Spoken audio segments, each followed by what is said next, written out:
Anne-Sophie Lapix peut compter sur le soutien de ses collègues. À quelques jours du débat de l'entrée-deux tours, Gilles Boulot et Léa Salamé ont tenu à revenir sur l'éviction de la présentatrice du 20h de France 2. Elle a été récusée de ce rendez-vous télévisuel, qui aura lieu le 20 avril prochain à 21h. Récusée par Emmanuel Macron et Marine Le Pen, pour laquelle la journaliste n'arrive pas à dissimuler son hostilité, comme l'expliquait Jordan Bardella.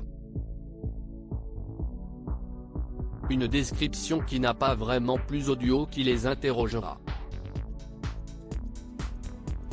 Ce n'est pas ce que j'ai perçu dans les interviews qu'Anne-Sophie a réalisées.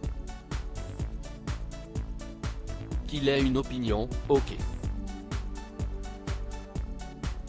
Mais qu'il la déclare publiquement, je trouve ça un peu plus dérangeant, a expliqué Gilles Boulot dans les colonnes du Parisien ce samedi 16 avril.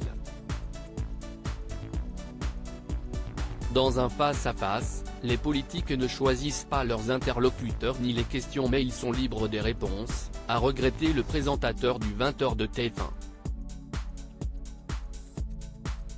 Comme lui, Léa Salamé a également été gênée car pour elle, ce n'est pas aux politiques de donner sur un plateau télé un bon ou un mauvais point aux journalistes.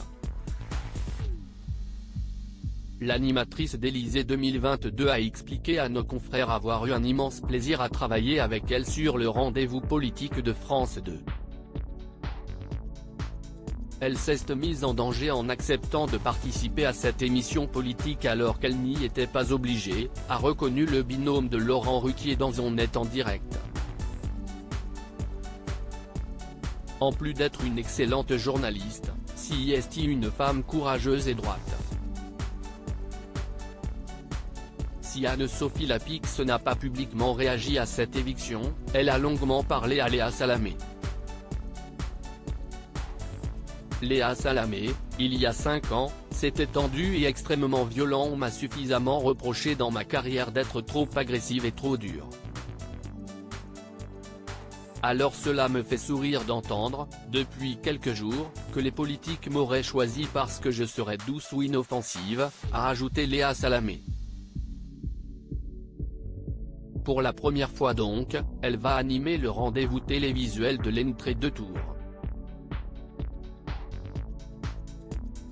Et la journaliste a la trouille parce qu'elle sait qu'il y a une attente démocratique monumentale, dans une campagne étrange, sans débat notable. Pour préparer au mieux le débat, elle compte aussi discuter avec Nathalie Saint-Cric, qui était à sa place en 2017. Il y a 5 ans, c'était tendu et extrêmement violent. J'ai revu les images, ça n'était malaisant, a-t-elle ajouté auprès du Parisien. Le mercredi 20 avril prochain, Anne-Sophie Lapix, elle, sera sûrement devant sa télévision. Loading widget.